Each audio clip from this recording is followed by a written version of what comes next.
ایک حافظ قرآن کی بیوی کو گردن توڑ بخار ہو گیا. وہ میرے وارڈ میں داخل تھی. علاج سے کافی افاقہ ہو رہا تھا.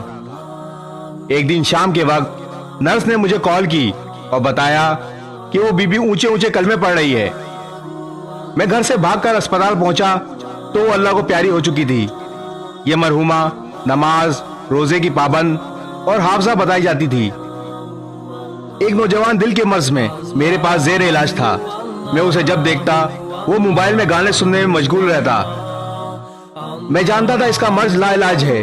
جب اس کی موت کا وقت قریب آیا تو منہ سے گانے کی آواز آ رہی تھی. کلمہ نصیب نہ ہوا.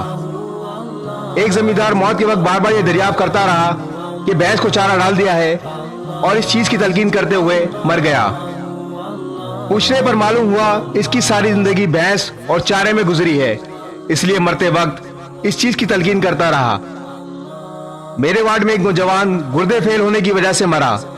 3 دن تک اس کی حالت مجھ سے دیکھی نہ گئی اور وہ تڑپ تڑپ کر مرا.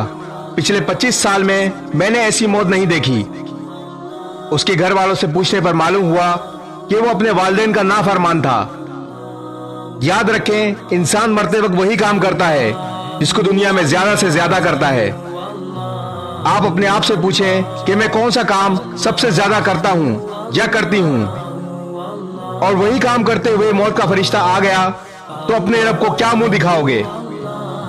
جب ہو دنیا سے واپسی یا اللہ، ہو زباں پر لا الہ الا اللہ محمد رسول اللہ صلی اللہ علیہ وسلم.